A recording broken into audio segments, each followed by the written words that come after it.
तेजस्वी हो, नीतीश कुमार हो, वो इस बात पर मुत्तफिक है कि सीमांचल से इंसाफ नहीं करेंगे और कभी भी आपकी सियासी लीडरशिप को भरने दिया जाएगा। इसीलिए धोखा देकर, आपकी पीठ में खंजर मारकर, आपके वोटों से मुंतखब शुदा, आपकी दुआओं से मुंतखब शुदा चारों विधायक को इन्होंने खरीद लिया। अब बताइए कौन जिम्मेदार है अगर आज बिहार में बीजेपी की सरकार है? तेजस्वी से पूछेंगे तो तेजस्वी बोलेंगे चाचा हमको छोड़कर चले गए। नीतीश कुमार से पूछेंगे तो अल्फाज चाप चाप कर बोलेंगे हम मर भी गए तो नहीं जाएंगे, अब कह रहे हैं कि हम यहीं रहेंगे। यानी नीतीश कुमार, अगर गिरगुट और नीतीश कुमार को सामने रखा जाए तो गिरगुट कहेगा कि मुझे इससे शर्म आती है।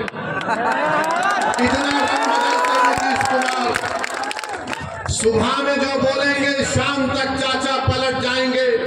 अरे जब तुम सत्ता में तेजस्वी चाचा के साथ आ गए तो बड़ा हाथ पकड़ कर चल रहे थे, गले मिल मिल कर बोल रहे थे कि हम ये कर देंगे, बताओ फिर क्या हुआ? क्या सीमांचल की जनता से इंसाफ हुआ? क्या सीमांचल में यहाँ पर आप ही के इस विधानसभा में यहाँ पर 2 अनुमंडल की जरूरत थी? क्या एक अनुमंडल खुला? 10वीं जमात के इम्तिहानात चल रहे, हमारे बच्चों को तकलीफ होती है, यहाँ की जनता को तकलीफ होती है, मगर सिर्फ खेल सत्ता का है और सिर्फ कोशिश यही होगी कि कहीं से भी किधर से भी सीमांचल की जनता से इंसाफ न हो। मैं पहले भी आपसे कहा और आज फिर कह रहा हूं मेरे भाई, जब तक अल्लाह असदुद्दीन ओवैसी को जिंदा रखेगा मैं सीमांचल की लड़ाई लड़ता था, लड़ रहा हूं और इंशाअल्लाह ताला लड़ता रहूंगा। सीमांचल की आवाज कभी खत्म होने वाली नहीं है। अगर तेजस्वी और नीतीश ये समझते हैं कि हमारे 4 विधायकों को तोड़कर तुमने सीमांचल की आवाज को खत्म करके रख दिया, मैं बताना चाह रहा हूं नरेंद्र मोदी को, नीतीश कुमार को, तेजस्वी को, सीमांचल की आवाज कभी खत्म होने वाली नहीं है। तुम तीनों इस बात को सुन लो, जब 2024 के लोकसभा के इलेक्शन होंगे तो इंशाअल्लाह ताला भारत की सबसे बड़ी पंचायत लोकसभा में सीमांचल की जनता अपने इंसाफ के लिए, अपने मान और सम्मान के लिए, अपनी गीरत के लिए सीमांचल की जनता इंशाअल्लाह ताला अख्तरुल ईमान को यहां से अपना एमपी बनाकर लोकसभा में बुलाएगी। और अख्तरुल ईमान सीमांचल जिंदाबाद का नारा लगाएगा, लोकसभा में सीमांचल के इंसाफ की बात करेगा। अरे बताओ तुम कब तक धोखा दोगे सीमांचल की आवाम को? तुमने क्या किया? बोलते हैं कि हमने विकास किया, बताओ वो उर्दू टीचर का मसला 2012 से चल रहा है, तुमने कौन सा विकास किया हमको बताओ? तुमने क्या उर्दू टीचर को भर्ती किया? नहीं किया आपने। मेरे भाई आज आप देखते हैं कि देश में, मुल्क में किस तरह का माहौल है, फिरका परस्ती अपने अरूज पर है। नरेंद्र मोदी ने भारत की राजनीति से मुस्लिम अक़लियत को बिल्कुल ही दूर करके रख दिया। आपकी आवाज कहाँ है बताओ? आपकी आवाज कहाँ पे आपको नजर आती है? ये आपने जिसको अपना एमपी बनाकर कामयाब किया, क्या आपने कभी इसकी जबान से सुना भारत की पार्लियामेंट में सीमांचल की आवाम से इंसाफ होगा? क्या तुमने कभी सुना कि इसने कभी पार्लियामेंट में उठकर एक लफ्ज कहा हो बाबरी मस्जिद का? अरे जो मुझ पर इल्जाम लगाते, मैं तुमको चैलेंज कर रहा हूं, तुम कल प्रेस कॉन्फ्रेंस करके बाबरी मस्जिद का नाम ले लो। तुम कल प्रेस कॉन्फ्रेंस करके कह दो कि 6 दिसंबर 1992 को भारत के संविधान की धज्जियां उड़ाई गई थी। नहीं बोलेंगे। क्यों नहीं बोलेंगे? बोलेंगे हम कैसे बोलेंगे? अगर हम बोलेंगे तो हमको इनका वोट नहीं मिलेगा, उनका वोट नहीं मिलेगा। अरे बताओ, जब चुनाव आ जाते हैं तो हमारे गली कूचों में, हमारे गांव में, हमारे घर पर आकर हमसे कहते हैं कि सेकुलरिज्म को जिंदा रखने के लिए आप हमको वोट दो। मैं आपसे पूछना चाह रहा हूं मेरे अजीज दोस्तों, मेरी इज्जतदार माँ और बहनों, बताओ अगर नीतीश कुमार का नाम असदुद्दीन ओवैसी होता तो तुम क्या करते हो? नीतीश कुमार की जगह असदुद्दीन ओवैसी ये काम करता तो इस तमाम के तमाम खड़े हो जाते।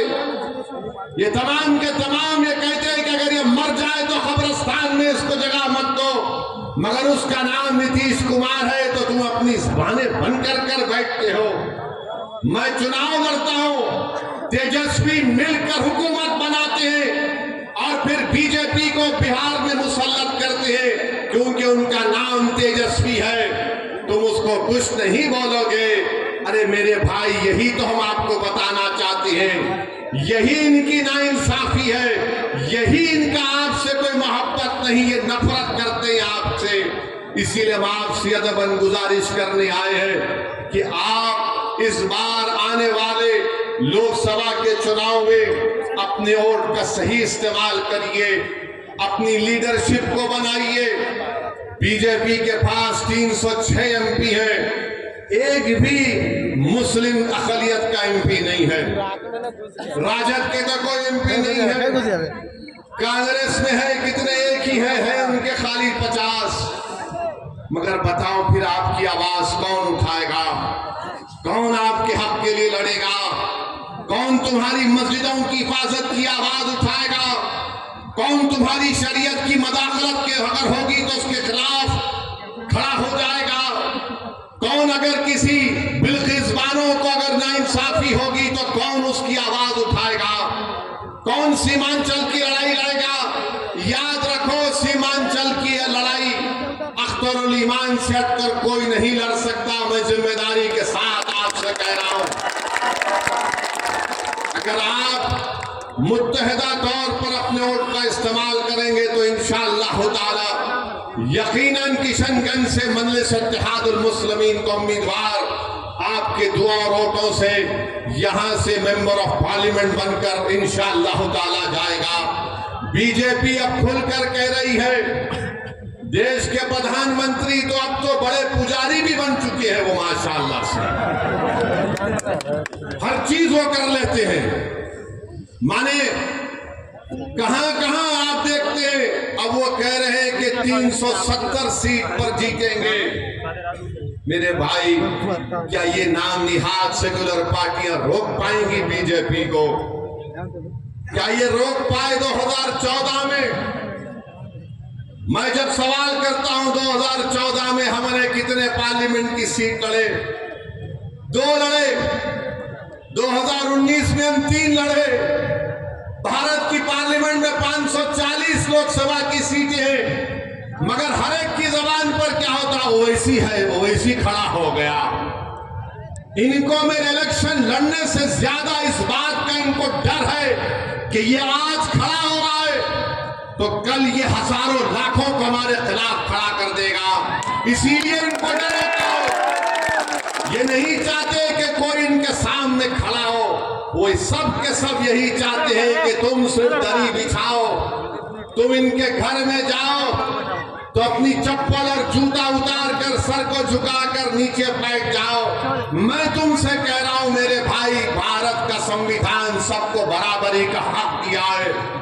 हम ना किसी के सामने झुकेंगे, ना किसी से भीख मांगेंगे। संविधान ने जो कहा कि बराबरी मिलनी चाहिए, इंसाफ होना चाहिए, यही लड़ाई मजलिस इत्तेहादुल मुस्लिमीन लड़ रही है। तो ना ये बात मोदी को पसंद आती है, ना ये बात तेजस्वी यादव को पसंद आती है। और नीतीश कुमार तो माशाल्लाह सुनता हूं, नहीं मालूम अख्तर भाई सही बोलेंगे, अभी अब शाम के 5 बज रहे हैं तो नीतीश कुमार बोलते नहीं सुबह के 5 बज रहे हैं। नहीं मालूम, ऐसा कुछ सुनने में आया, नहीं मालूम, ऐसा कुछ सुनने में आता है। सच क्या है झूठ क्या है मुझे नहीं मालूम, मगर मेरे भाई, मेरे बुजुर्गों, मेरी इज्जतदार माँ और बहनों, देश में जो माहौल पैदा किया जा रहा है, इस माहौल को रोकना है आपको। इस माहौल को आप सिर्फ जज्बाती तकारीर और नारों से नहीं रोकेंगे। इस माहौल को अगर आपको रोकना है तो आपको अपनी लीडरशिप को मजबूत करना पड़ेगा। ये जो नफरत का माहौल पूरे देश में पैदा कर दिया गया कि अगर कोई तकरीर करता है मौलाना, कोई शेर पढ़ता है मौलाना, तो उठाकर उसको जेल में डाल दिया जाता है। मैं पूछना चाहता हूं गुजरात की सरकार से कि तुमने एक मौलाना को पकड़कर मुंबई से पकड़कर गुजरात लेकर गए, मगर वही गुजरात में कई ऐसे वीडियो हैं जहां पर ये जालिम लोग वीडियो में आकर कहते हैं कि मसदुद्दीन ओवैसी को गोली मार देंगे, इसकी जबान को काट लेंगे, इसकी सर को काट देंगे, मगर उनको कोई हाथ नहीं लगाया जाता। मगर कोई एक शेर पढ़ देता है तो उस अशार के गलत माने निकाल कर मुंबई से मौलाना को लेकर चले जाते हैं। 3-3 मुकदमे उन पर बुक कर दिए जाते हैं। मगर हम बीजेपी के लोगों से कहना चाह रहे हैं, तुम क्या कर सकते? तुम सिर्फ जानी तो ले सकते हो ना, तुम जानी तो ले सकते हो, और क्या कर सकते हो? अगर मेरे मुकद्दर में जो लिखा अल्लाह ने लिख दिया वो तो पूरा होकर रहेगा, मगर जब तक हम जिंदा रहेंगे हम बातिल को बातिल कहेंगे, हम बातिल से समझौता नहीं करेंगे, हम बातिल को खुश करने के लिए अपनी पॉलिसी को लचकदार नहीं बनाएंगे। हमारा काम यह है मेरे अजीज दोस्तों और बुजुर्गों कि हम हक को कामयाब करें, और हक की कामयाबी का राज आपका इत्तेहाद है।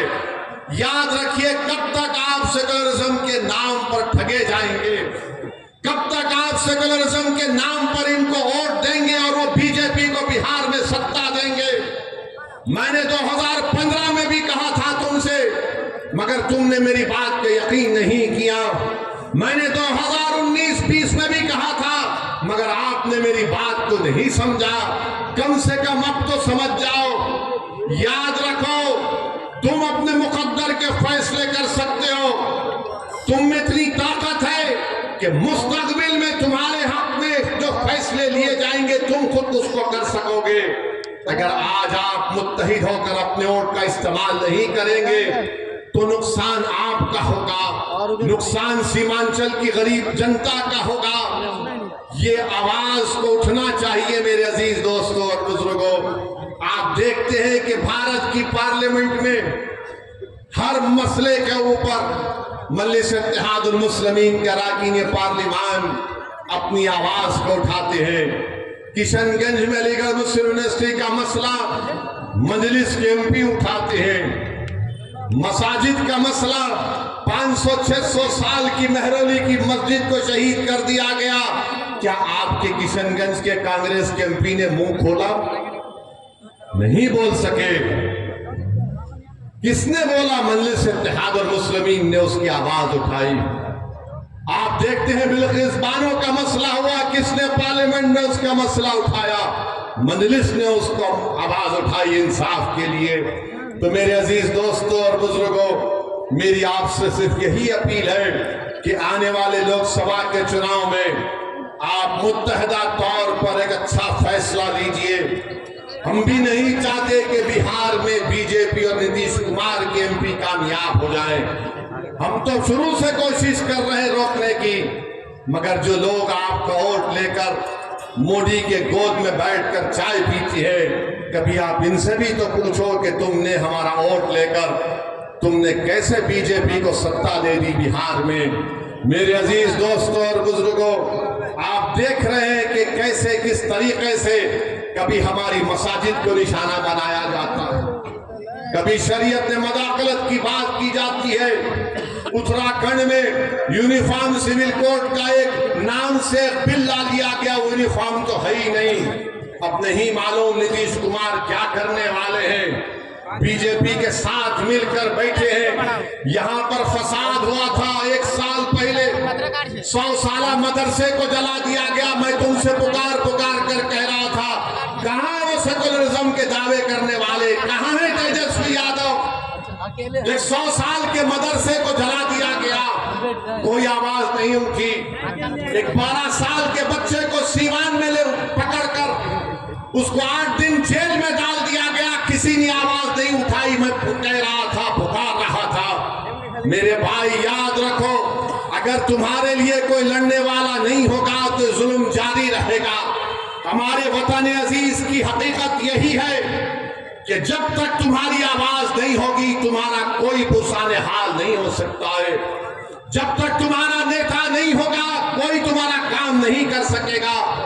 आप बताइए, इतनी बड़ी तादाद में सर्वे हो गया, का सेंसस हुआ, जो अख्तर भाई ने मुझे यहां पर बताया कि इतना बड़ा सर्वे यहां पर हुआ सुरजापुरी बिरादरी का। अख्तर भाई ने बताया कि सुरजापुरी बिरादरी 24 लाख है और उनको नौकरी मिलनी चाहिए 38,000 के करीब, और उनको नौकरी मिली सिर्फ 15,350। क्या सुरजापुरी भाइयों ने कि फिर फैसला कर लेंगे कि तुम इनको वोट दोगे? सोचो आपको मैं बुरा लगता हूं ना इनकी मेरी बात बुरी लगती है, तो ये तो गवर्नमेंट कह रही है, ये मैंने अपने घर से बनाकर नहीं लाया हूं, ये बिहार सरकार का डेटा आदादोशुमार है। हमारे शेरशाहवादी भाई जिनकी आबादी 13 लाख है, उनको नौकरी मिलनी चाहिए 20,421 और नौकरी उनको मिली सिर्फ 5,734। मैं हमारे गयूर शेरशाहवादी भाइयों से पूछना चाह रहा हूं, तुम किसको अपना जिम्मेदार खड़ा करते हो? मेरे भाई, कुलैया भाइयों की आबादी 12 लाख है, उनको नौकरी मिलनी चाहिए 12,904 और नौकरी मिली 6,750। अब कौन क्या करोगे तुम? ये जो दल्लाल फिरते हैं, हमारी कौम के दल्लाल, अरे दल्लालों अभी तो अपना मुंह काला करके घर में बैठ जाओ। बरसों से धोखा बरसों से धोखा दिया गया। ये मैं नहीं कह रहा हूं, बिहार सरकार कह रही है। सुरजापुरी बिरादरी को नौकरी नहीं मिलेगी तो सेकुलरिज्म की कामयाबी है। शेरशाहवादी को नौकरी नहीं मिलेगी तो क्या मोदी को रोका जा रहा है? कुलहिया बिरादरी को हिस्सा नहीं मिल रहा है मगर तेजस्वी मुख्यमंत्री बनेगा? अरे शर्म करो, अपने बाप का नाम मिटिया मिलीत मत करो। अगर अभी भी तुम्हारे दिलों में जो धोखा देकर चले गए, अगर तुम्हारे दिलों में गीरत बरकरार है तो सोचो कि किससे धोखा हो रहा है। वोट तुम्हारा मगर राज किसी और का हो रहा है। कितना वोट लिया सुरजापुरी भाइयों का, कुलहिया भाइयों का, शेरशाहवादी भाइयों का, और क्या मिलता है? कुछ नहीं मिलता, सिर्फ वादे मिलते हैं और चुनाव आएगा तो बोलेंगे सेकुलरिज्म को जिंदा रखो। सेकुलरिज्म को जिंदा रखने का मतलब यह है कि या तो तेजस्वी को मुख्यमंत्री बना दो या नीतीश को बना दो और तुम घर में जाकर रोज अपनी तबाही और बर्बादी के नजारों को देखते रहो। चुनाव आएगा तो बोलेंगे वैसे वोट काटने आया है, इसको वोट मत दो। तो इसका मतलब यह है कि सीमांचल में नाइंसाफी जारी रहे, लाखों एकड़ जमीन पानी के बहाव में कट जाए, किसानों को उनका हक ना मिले, हमारे बच्चे और बच्चियों को स्कूल और कॉलेज ना मिले। मेरे भाई, ये सच्चाई आपको बयान कर रहा हूं, इसीलिए तो सब के सब हम पर गाली लगाते हैं, हम पर इल्जाम लगाते हैं। मैं सच्चाई को तुम्हारे सामने बयान कर रहा हूं। मैं पोखाली की जनता से और बहादुरगंज की जनता से अपील करने आया हूं, ठाकुरगंज की जनता से अपील करने आया हूं कि आप अख्तरुल ईमान को मजबूत करिए। जब मैं ये कह रहा हूं, सुनिए, मैं ये नहीं कह रहा हूं कि अख्तरुल ईमान की जात को मजबूत करो, मैं तुमसे नहीं कह रहा हूं कि ओवैसी को मजबूत करो, मैं ये कह रहा हूं कि अपने आप को मजबूत करो। और मजबूती कैसे होगी? जब आप अपने वोट का सही इस्तेमाल करेंगे। आप देख नहीं रहे कि कितने बड़े बड़े नेता कांग्रेस के बीजेपी में चले गए। महाराष्ट्र का मुख्यमंत्री रहा अशोक राव बीजेपी में चला गया। बोलो उसके बारे में, बी टीम नहीं बोलते उसको। कितने भाग भाग कर बीजेपी में जा रहे हैं, उनको कोई कुछ नहीं बोले। जिंदाबाद सीमांचल इंसाफ की बात करता है तो इनके पेट में दर्द शुरू हो जाता है। जब अख्तरुल ईमान बिहार की विधानसभा में गरीब और मजलूमों की आवाज बनकर उनके हक की बात करता है तो उनको पेट में दर्द शुरू हो जाता है। तेजस्वी यादव को जरा सोचना चाहिए था कि जब तुमको मजलिस की जरूरत पड़ी तो अख्तरुल ईमान को बुलाया और बोला कि अख्तर भाई हमारा साथ दे दो। तेजस्वी तुमने जो 4 गुलाब जामुन समझकर हमारे विधायक को खा लिया वो हजम कर गए तुम उनको।